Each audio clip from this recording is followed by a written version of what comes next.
get the feeling a lot of FNaF characters wouldn't have as many fans as they do today if they didn't have the voices we all associate them with now. Whether their voice is simply nice to listen to, fits them, or reinvents our perception of them, voice acting allows the concept of a character to become tangible and fleshed out. It may as well be considered its own medium of storytelling. That probably sounds pretentious in the context of Five Nights at Freddy's, but genuinely, there's a lot of nuance to FNaF's use of voice acting, and that's something I think is demonstrated perfectly through the voice of William Afton.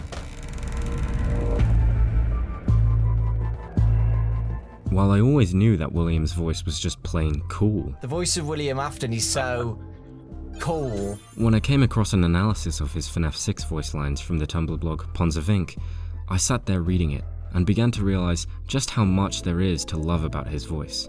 The analysis revealed so many of the subtle acting touches that went into Afton's voice in just one game that it inspired me to apply that kind of overthinking to his voice in each of his appearances. So now, I aim to squeeze as much characterization out of Afton's voice lines as I can, specifically the ones voiced by PJ Haywood for the sake of consistency. But in reality, this is all just an excuse to fuel my terrible obsession with this man's voice. The link to Ponds of Ink's analysis will be in the description, and I'll be referring back to it at several points.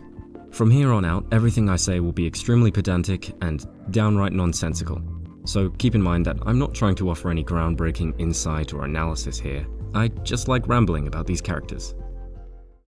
As voice actor PJ Haywood points out, William Afton's first ever spoken lines immediately make it clear what kind of person he is. That sequence was, it was good writing because it was very, very clear that whatever question they were asking, William was not answering. So that gave you an insight into what his character was like. Even without knowing any of the backstory, you could see that William was one prone to not being fully honest at all times. Yes, exactly. Due to his very peculiar choice of words, William's response almost feels disconnected from the rest of the conversation.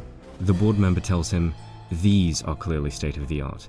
There are certain design choices that were made for these robots that we don't fully understand."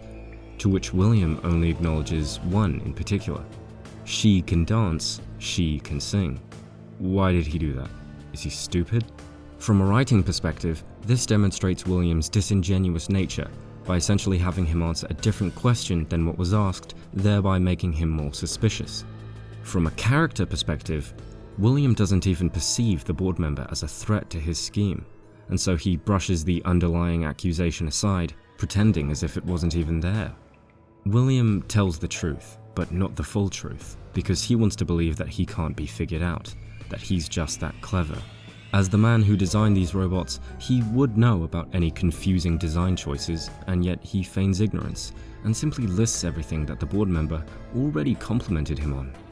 Just through the script alone, we learn that William is a duplicitous and egotistical person. Not only does he ignore the accusatory nature of the question he's asked, but he uses it as an opportunity to continue showing off his technical achievements. So, how is this all enhanced by the voice acting? We were hoping that you could shed some light on those. She can dance. She can sing. She's equipped with a built-in helium tank, a propulating balloons right at her fingertips. FNaF's radio drama-esque approach to dialogue means that, in many cases, the voice is the only way through which a character can be perceived. Blah, blah, blah. And as a result, the personalities of these characters are often able to be interpreted just from their voice alone. I should be dead, but I'm not. As if what he had already done wasn't enough. Whoops, that's gonna leave a mark. Through applying this approach to William Afton, a character whose on-screen actions have already established him as the overarching villain of FNaF and the personification of evil and deceit, his voice becomes one of the most iconic in the entire series, because it too has to embody each of those concepts. And I want to clarify, none of the qualities of William's voice ended up in the games by mistake. They were all evaluated and then intentionally approved by Scott. As pedantic as my observations may be, we know that Scott's direction with his voice actors is very precise. Scott has a very precise understanding of exactly what he wants in a performance and what he wanted for this character. And it says a lot about Afton that this is the final voice he ended up with. His voice is resonant, bassy, a quality that creates the image of a man of authority, someone you listen to carefully and unquestioningly. She can take song requests. She can even dispense ice cream. It reinforces the idea that, although he is essentially lying, he's fully confident in himself and his ability to conceal the truth. William's voice is obviously supposed to be untrustworthy. Everyone, including the voice actor himself, thinks so. I'm just wondering who heard that voice and thought, well, he sounds like an upstanding citizen. But what gives us that impression, aside from just the subtext of his words? For one, there's his subtle growl, reminiscent of voices like Jeremy Irons' Scar or Tony Todd's Candyman. Oh, surely we lions are not all that bad. Your death will be a tale to frighten children, to make lovers cling closer in their rapture. She can take song requests. She can even dispense ice cream. Which alone would be pretty telling of his character, but layered on top of it is an overly gentle line reading. She can sing. In Afton's attempt to sound friendly, he inadvertently sounds like he's holding back a ton of aggression, like a minimum wage store assistant helping you out while simultaneously trying to blow you up with their mind. Another element of this sequence that builds Afton as an intimidating figure is the brief, but still very palpable, beat between the board members' turn speaking and his. We were hoping that you could shed some light on those. She can dance. She can sing. What happened to it this time? It just seems like these things can't go a day without breaking down. Who knows? It's always the same, man. The silence between them lasts only about a second, but it feels a lot longer, as you're forced to stare at the motionless, shadow-engulfed circus baby and listen to that indiscernible ambience, waiting for someone to just say something. This prolonged lack of response from William could mean anything, just as much as it could mean nothing. Was he caught off guard by the board member calling him out? Was he hesitating to say something else? What physically was he doing at that moment? It's impossible to know, because we can't see him, and for a brief moment, we couldn't hear him, and thus, we couldn't read him. You might even doubt for that short second that there would be any response. Even just the lack of dialogue establishes him as someone who has something to hide. And of course there's the British accent, because British usually means evil. British usually means evil. The analysis from Ponds of Ink, which I mentioned earlier, made clever use of a device which they dubbed the "I can hear the smile in his voice" scoreboard. Sometimes in a voice actor's performance, you can perfectly picture the face they're making as they speak, especially when they're smiling.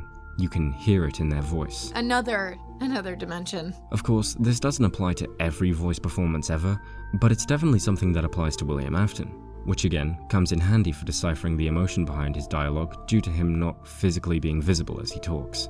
So while not all of William's lines will be spoken with an audible smile, this observation still made me think more carefully about what face it sounds like he's making in general. All this to say, you can hear the smirk on William's face in this sequence. She's equipped with a built-in helium tank for inflating balloons right at her fingertips. It accents the dialogue with an aura of smugness, and more notably, pride. Notice how he over-enunciates each of the features, and how this makes the smile in his voice more prominent. She can dance. She can sing. She's equipped with a built-in helium tank. She can take song requests. There's a clear enthusiasm behind his words, suggesting that he is genuinely proud of this design, and perhaps to an extent, bragging about it. The predominantly low tones of this speech give a nonchalant, it's no big deal tone to the delivery, which makes it subtly condescending, especially that last part. She can even dispense ice cream. It's spoken as if William was expecting a round of applause to follow, like it's the most impressive thing ever conceived. Bottom line is, William really embraces the salesman part of his snake oil salesman nature here. It sounds like the slowest, most gun-to-the-viewer's head infomercial. Speaking of, let's quickly go over the direction that Scott gave Afton's voice actor to influence his performance. Yes, I'm aware this is like the 10th time I'm bringing it up on this channel, but now it's actually relevant, and not just some cool trivia. In Scott's method of summing up the essence of his characters for the voice actors, he described William Afton as a snake oil salesman. The original audition said that he was looking for someone who sounded like a snake oil salesman. Which essentially means a con artist, someone who puts on an act in order to gain your trust. PJ Hayward summarized the voice that Scott was after as the calm sociopath. Basically, it's the sociopath, the calm sociopath. and it was that essence of William Afton's character which reminded PJ of the character Hannibal Lecter, known best as his portrayal by Anthony Hopkins in The Silence of the Lambs. PJ particularly took inspiration from Hannibal Lecter's constant calm demeanor, which in The Silence of the Lambs is seen in Lecter's many interviews with Clarice Starling. And to me, that put me in mind of Hannibal Lecter, and one of the characteristics of the character was that he was perfectly calm no matter what he was doing, even if he was murdering someone at the time. Ready when you are, Sergeant Pembry. He has a slow, careful way of talking, and is generally very hard to read. You're very frank, Clarice.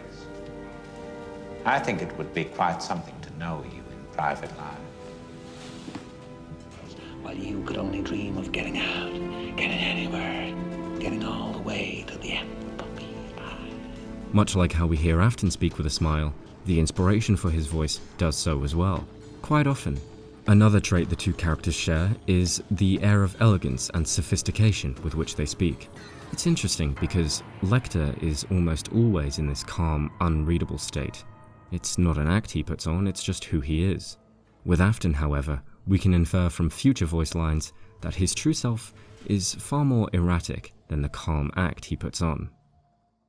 In FNaF 6, Scraptrap's voice is a drastic change from the last time we heard Afton. PJ definitely turned up the Candyman dial on his performance. Be my victim. What a deceptive calling. But he is still clearly the same character. Afton's voice here isn't that of your typical zombie, because he's very much the same person he was before he died. He hasn't lost any sense of who he is. If anything, he's embracing his true self now more than he ever had. But despite that, his death still took a toll on his body. Duh.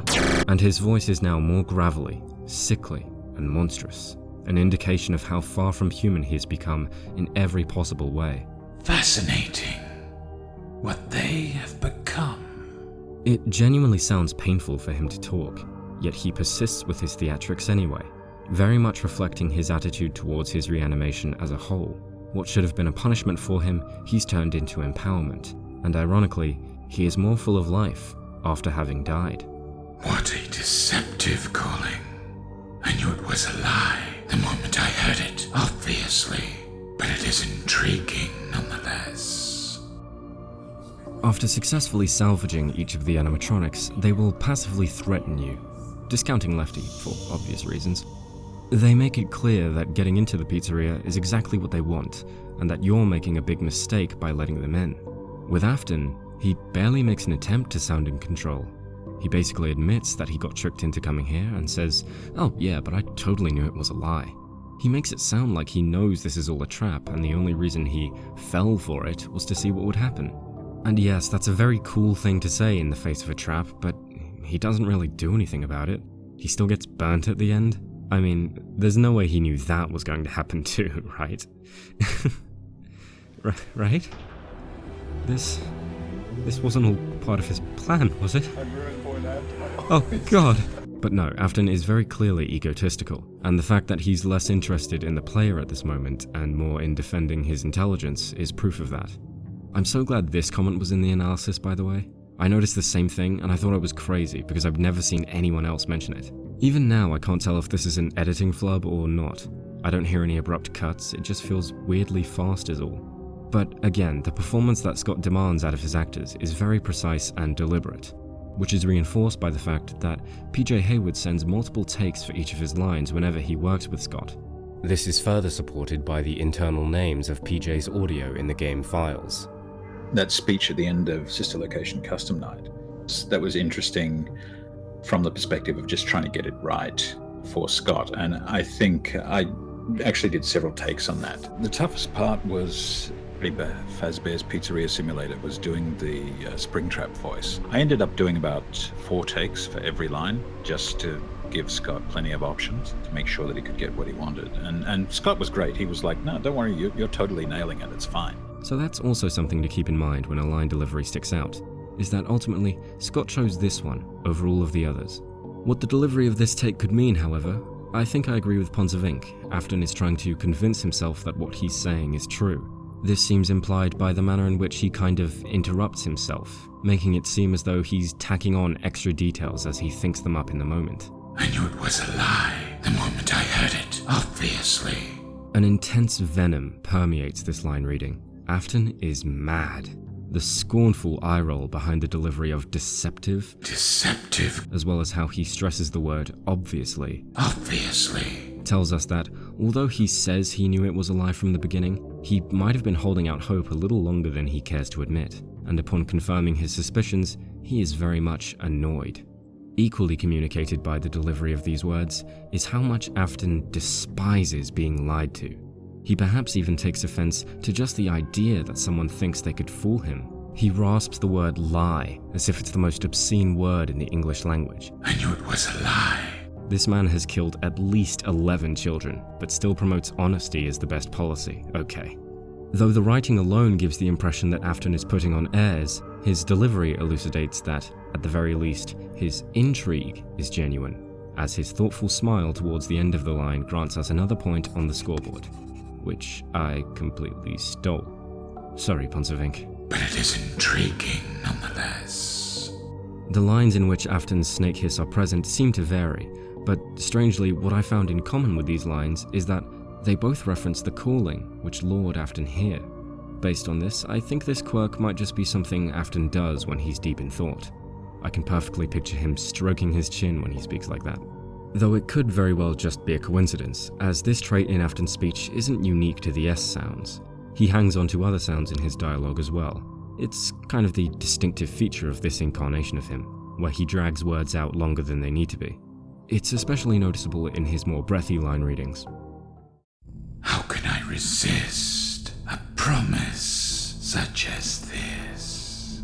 Afton often seems very distant, as if he's never actually talking directly to someone, more like he's always thinking aloud, which I think has been an effect seen in all of his lines so far, and will be for most of them, but especially this one, as it has more of an air of self-evaluation than any kind of jeer, cheer, or taunt, as if he's actually acknowledging his own weakness, admitting that yes, I couldn't resist, sue me. He even places heavy emphasis on resist, treating the idea of him ignoring this promise as incredulous. How can I resist? Afton has already established that he knows he was called into a trap, so what was promised to him that he hasn't already dismissed? Maybe he figured out what Henry's plan is and he's morbidly curious to see it all play out. Though that would imply that he either wants to die, which I don't believe for a second, or that he thinks he'll be totally fine in the end. Which... But seriously, this is a valid explanation, I think. That he's just so arrogant he genuinely doesn't believe he's in any danger. His audible, smug grin and his almost playful sibilance make this line reading overall very cocky. A promise such as this. With the way he talks, it's impossible that Afton doesn't have at least some idea what's going to happen here, and he probably believes that he can just sit back and watch it all go down. Consider the context that Afton has almost been killed at least twice at this point in the story, and has survived to tell the tale both of those times. It's not a stretch to assume that Afton may consider himself essentially invincible now, and has thus thrown all caution to the wind. Unlike the other animatronics, Afton is aware enough to apparently know that Henry lied to him, but despite that knowledge, he sticks around with his fellow aimless amalgamations anyway. Not at all worried about what's going to happen to him, just curious. He no longer cares about the danger of an obvious trap, because as far as he's concerned, he always comes back. Why should anything worry him? I always come back. Of course, this line originates from the trailer for FNaF 3. He will come back, he always does. The title card that follows is often forgotten, however. We have a place for him. Whether referring to the spring Bonnie suit or the safe room, either way, Afton would become trapped and slowly rot inside both of them. It is then no wonder that the final part of this mantra would become dissociated from the rest, especially here when it's coming from Afton himself. The implication that anyone could have any power over him is completely removed, so that he can basically reclaim this quote. This is one of many instances where Afton's arrogance is on full display. You'll notice the heavy emphasis on always. I always come back. It's as if he's correcting you, or scolding you, for neglecting to remember that he does always come back. This line reading is just full of energy, and with the context that this line is spoken after Afton kills the player, It's an easy connection to make that Afton is relishing his moment of triumph, like he's just confirmed and proven to himself that after all this time, he's still got it. Bittersweet, but fitting. The overall reading for this death quote is very reserved, bordering on somber, giving the impression that Afton doesn't want to dwell on how this kill makes him feel. The smirk you can hear at the end of the line could be read as Afton rejecting this creeping sentimentality, essentially going, well, that was emotionally conflicting, let's move on. Because while that smirk is present, the end of the line is also spoken through a sigh. But fitting. If this is the case, there's a very Schrodinger's cat situation going on with Afton's attitude towards killing here. In one universe, he may be thrilled by it. In another, he broods over it. The interpretation that Ponzavink suggests is pretty solid, that Afton isn't too fond of killing this particular person. This line read overall lacks the enthusiasm that is heard in the majority of Afton's lines, even the quieter ones, which might have to do with who exactly he just killed. He finds this triumph bittersweet, not just bitter or just sweet. He believes it makes sense for this confrontation to end in his victory, but it still leaves him unsatisfied. Here's what I think it boils down to. Afton appreciates poeticism, or narrative symmetry, if you prefer. When he flips a phrase that was meant to condemn him into his own self-aggrandizing slogan, that's fitting. When the atrocity that is murder brings him closer to the blessing that is eternal life, that's fitting. When he kills his own son after indirectly killing the rest of his children, that's fitting. Their deaths were freak accidents, and there was no blood on his hands. But this time around, the death of his last child, the one who was arguably the most subservient and helpful to him, is conscious and hands-on.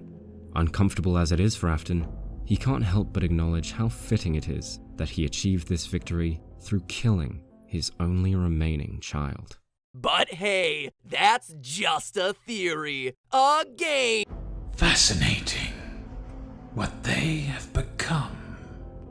As if this line wasn't chilling enough in written form, it also provides perhaps the most obvious point on the smile scoreboard, one which is not in the same ballpark as the other smiles, where they're either sinister or just Afton on a power trip.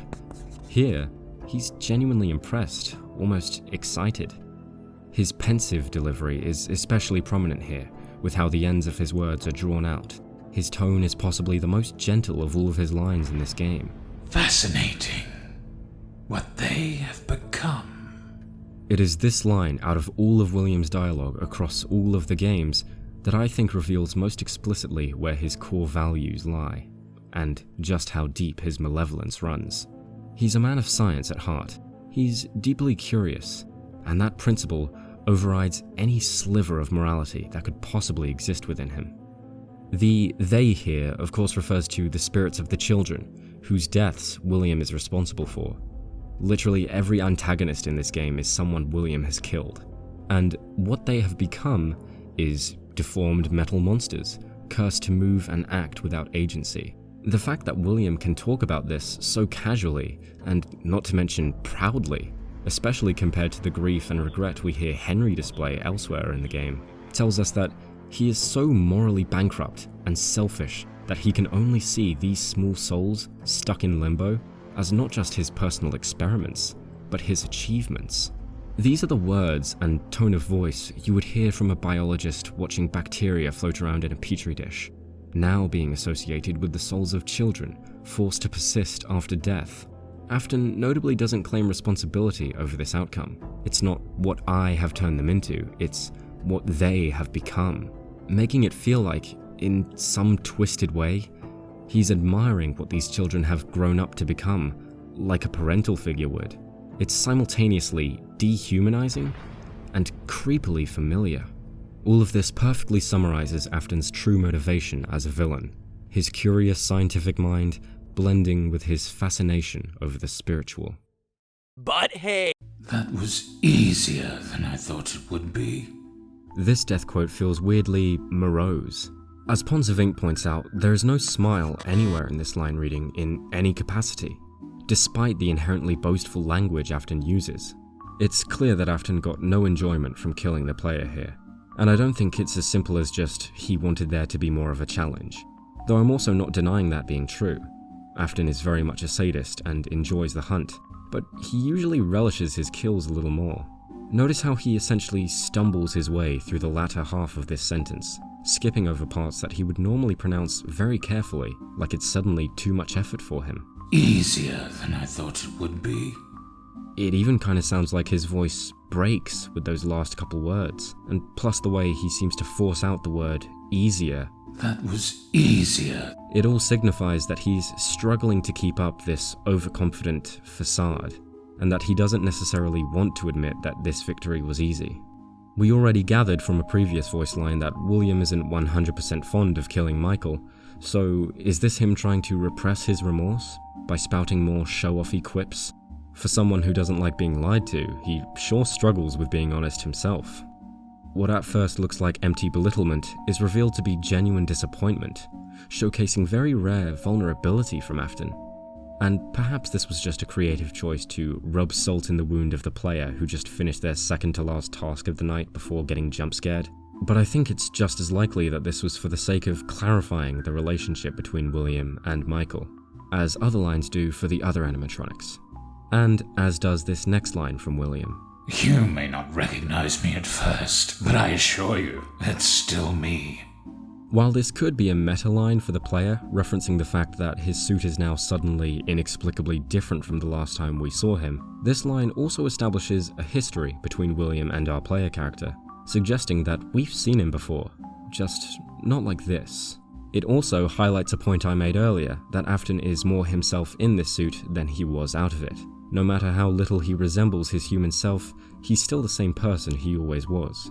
Again, he hasn't lost any sense of who he is, and the monster he's become on the outside is what he always was on the inside.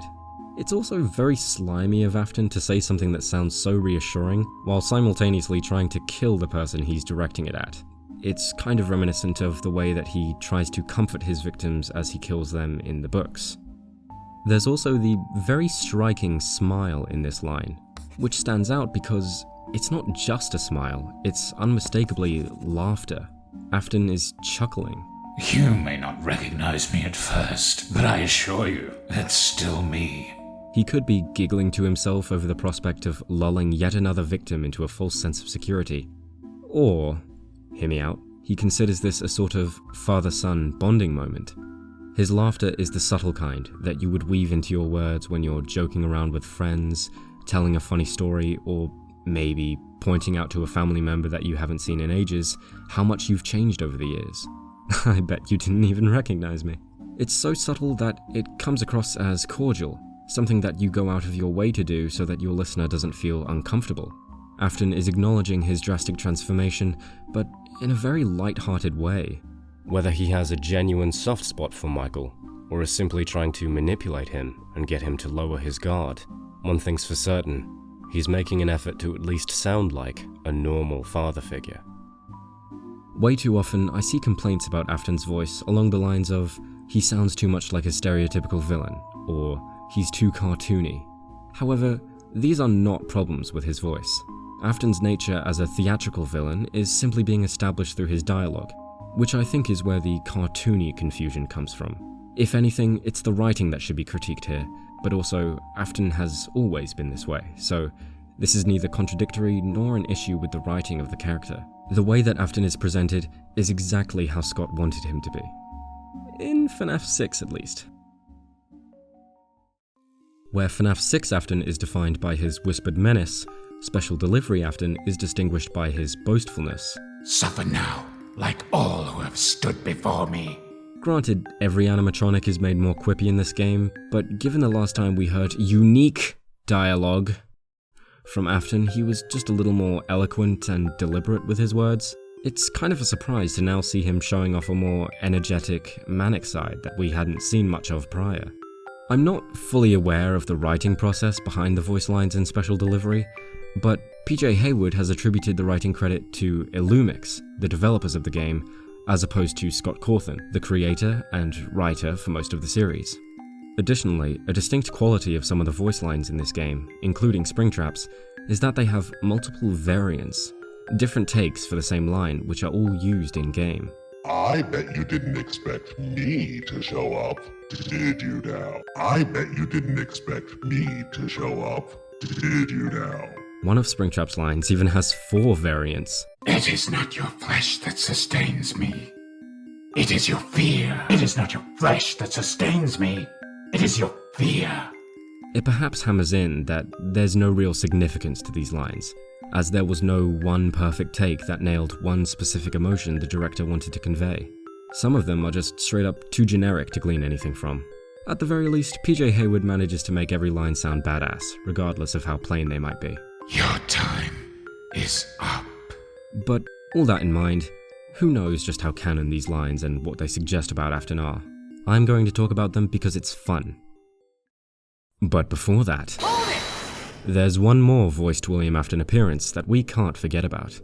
I think Springtrap in the FNaF AR trailer is a perfect balance between his FNaF 6 and Special Delivery incarnations. He's less guttural, but still hushed in his tone, as if only half trying to sound reassuring. Springtrap's lines in this trailer were the first time we got to see his habit of stealing other characters' lines.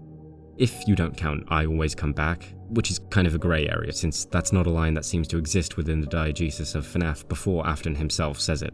His first line is this. I've been living in the shadows. I'm not sure if it's the seemingly random addition of the in this line, or just the way it's delivered, maybe a mix of both, but the effect of this line differs from Michael's rendition as the act is made to sound more deliberate, calculated, devious. Springtrap makes the conscious decision to lurk in the shadows, because it gives the impression that he could be hiding anywhere, ready to spring out at any time, haha. Whereas Michael lives in the shadows out of necessity, because he's been forced to find a way to adapt to his new undead life. The difference between them is that Springtrap makes the most out of his reanimation, and uses the shadows not as refuge, but almost as cover as he prepares to ambush his prey. I'm watching you. This delivery is noticeably matter-of-fact, and also the loudest that Springtrap gets in the trailer. This, as well as the next line, have a very trying to get into your head feeling about them, which plays into Afton's characterization as manipulative, and establishes how he seems to be toying with the listener. It's real. It's happening. I'm a big fan of the echo behind this line. Combined with the whisper, it almost blends into the background noise, and makes you question for a second whether you actually just heard that or not. It's panic-inducing. Fear-inducing even.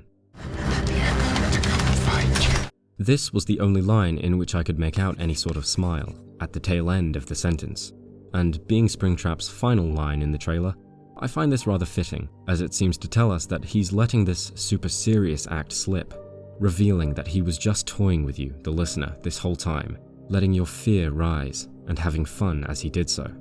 Overall, his lines here have a more stern reading to them, at times even sounding urgent, like he's trying to warn you of something. But that ultimately underpins Springtrap's true motivation, which is to draw out your fear. This segues nicely into the lines that actually appear in Special Delivery, starting with this one. It is not your flesh that sustains me, it is your fear. Another display of Afton's sadism, he actually goes out of his way to clarify to the player that he's not a mindless murderer, that he isn't even in it for the kill, he's in it for the thrill of the hunt. He ensures that his victim suffers as much as possible, and his final blow to achieve that is to let you know that he didn't even need to kill you, smiling as he says so in one variant. It is your fear. For the most part, the different takes of Springtrap's lines feature both a vitriolic, intensely aggressive reading and a more reserved, passively threatening reading, which reflects Afton's two-faced nature as a calm, elegant performer and an erratic, short-tempered egotist. The jeers from the other animatronics all have some thematic relevance to their character. Baby's threats involve ice cream, Foxy's involve generic pirate shenanigans, and Springtrap's threats almost all involve fear. This includes the aforementioned line, as well as these. Your fear will consume you. I can taste the fear in your breath. You will fear me. See if fear still sounds like a real word by the end of all this. Jesus. Fear is the motif that was chosen to be associated with an incarnation of William Afton, and how he threatens the player, no less. It's something that he specifically specializes in that the others apparently don't. To Afton, it seems that the feeling of being afraid is the pinnacle of suffering. I think that what we're supposed to take away from it being something he talks incessantly about is that he knows what fear does to a person. Even the way he says the word is reminiscent of how he says lie in FNaF 6, where he evidently hates the feeling of the word fear in his mouth. The concept is just that repugnant to him. I can taste the fear in your breath. It is not your flesh that sustains me. It is your fear. Additionally, his talk of fear doesn't always sound like he's trying to intimidate the player, but genuinely warn them. Listen to how angry and almost desperate this line reading comes across. Your fear will consume you. Fear is a feeling that Afton knows all too well, and though he still feeds off of it, that doesn't erase the far from fond memories he associates it with. Scraptrap actually references the missing children incident a few times, but in a peculiar, even kind of funny way. The way he talks about them, you'd think his previous victims were like his lifelong adversaries or something. People who, in his eyes, had it coming because they dared to oppose him or something, and not literal children. Hide if you want. It did not save the others. It will not save you. I will make you suffer. Suffer like so many of the others. Suffer now, like all who have stood before me. Is this simply more of Afton's egotism? Trying to convince the player, and perhaps even himself, that his previous killings were more impressive than they actually were? I feel that would actually make some sense, as we know that Afton considers the monsters his victims have become to be major scientific advancements, and so maybe he glorifies the memory of the day he killed them, looking back on the event with rose-tinted glasses. What muddies this is the glaring lack of a smile in the multiple variants of these lines. If anything, Scraptrap speaks with a burning anger. It will not save you. Which actually appears to rise when he mentions the others. I will make you suffer. Suffer like so many of the others. Instead of smiling, it's more like he's gnashing his teeth. And while I thought it was weird that he would have disdain for the children who he was never shown to have killed out of any personal vendetta, they did do this to him, to be fair. So I guess now we have some idea how he felt about that. I'd like to draw a comparison between the two voice lines where Scraptrap laughs. First of all, I love them both, but they carry entirely different undertones. Got you!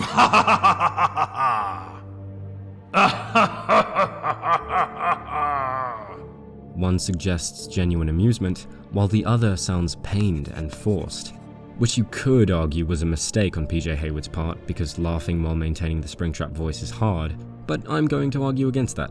The more jovial laughter is paired with this line. Got you! Even while he says those words, you can hear a light chuckle. He's having so much fun, which is exactly why I think this triumphant laugh comes out so naturally for him. However, his undead state and the constant pain caused by the suit makes it hard for him to laugh for the sake of performance and intimidation, which is the vibe I get from this laughter. And that's why it sounds forced, because it probably is. Afton just can't bring himself to drop his theatrical persona. I get the same vibe from this line. It is time. Due to the unnatural rhythm giving the impression that he's exerting himself. Despite the pain, Afton seems to have a very the show must go on attitude towards this unshakable, in-control persona he puts on. The got you line also reads as very infantilizing, due to how almost light-hearted it's delivered, like a parent playing with their child. It's further example of the strange way that Afton likes to bond with his victims.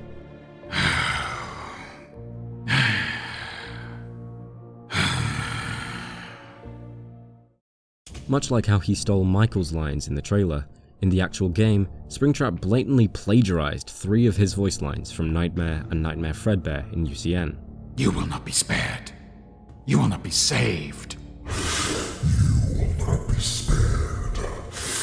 You will not be saved. I am here to claim what is left of you. I am here to claim what is left of you. Let's see how many times you can be pulled apart and put back together again. That last one is sort of a portmanteau of 2 Nightmare Fredbear lines. Let's see how many times you can be pulled apart. Let me put you back together then take you apart all over again. But it's still very much plagiarism and grounds for detention. What? Given that UCN was very likely William Afton's personal hellish torment, it seems that this incarnation of him, being so full of himself to be back in action again, intentionally took the mocking, diminishing words of his tormentors and began using them against his own victims to spite the animatronics that tortured him for so long. The way that Springtrap reverses the order of the actions described by Nightmare Fredbear complements Afton's inquisitive mindset, especially concerning death. Where Fredbear makes it sound like what it is, plain old torture, Afton makes it sound like an experiment, and indeed, this is a subject that he has historically shown a curiosity towards. I'm back. I'm not sure if there is a smile here or not, it's very subtle if so, but what really makes this line stand out is how slow it's read. Afton is really soaking it all in, relishing this feeling of being back. I don't really care about AR Springtrap being a digital replica of Afton or whatever. This is cool, let me have this. He halts, taking a quick breath between his words, and sighs the word back, as if he was hesitant to believe it for a fleeting moment, but ultimately accepts and takes relief in confirming that he is indeed back. There are surprisingly more vulnerable moments of Afton than I thought there were. I suppose he really is fueled by fear.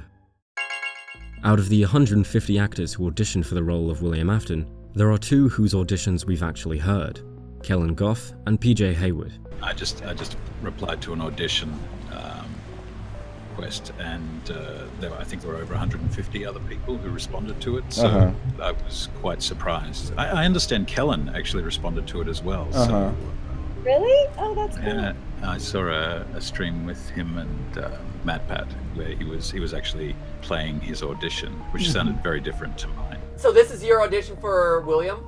Yeah, this is my audition for Alright, William. let's do it. I feel there are elements of this design that perhaps you don't fully understand. How about there was an audition line. Okay.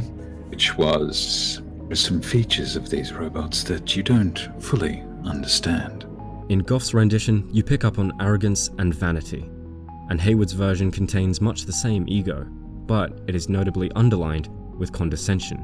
With Goff's Afton, you can almost hear him steepling his fingers while having an inner monologue about how intelligent he is.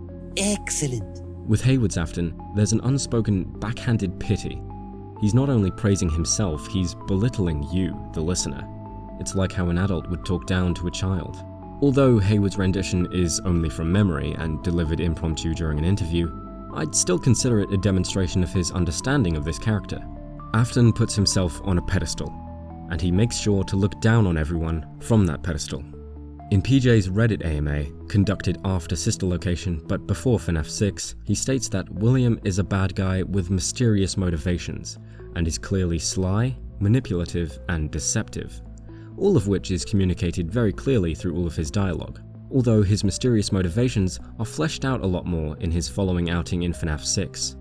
In his interview with Dorko, which was conducted after he voiced in FNaF 6 but before he voiced in Special Delivery, he suggests that the unhinged boastfulness of Souldozer, who he also voiced, contrasts with his understanding of William Afton. I wasn't fully appreciated in my last outing, but now I'm back to show you my full power.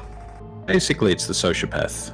The calm sociopath. You did Souldozer in FNaF World as well?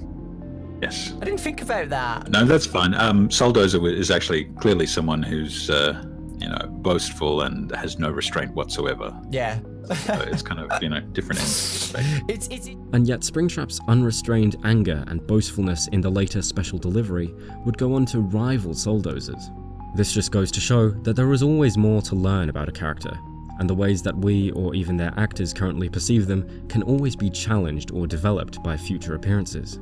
William's character has always remained the same. We've just been shown more and more small glimpses of it throughout the games, in the same way that we've only had small snippets of the whole Five Nights at Freddy's story with each of the games. So now that we've seen all of these individual glimpses into William Afton's personality, can we say definitively who he is? Well, I don't know.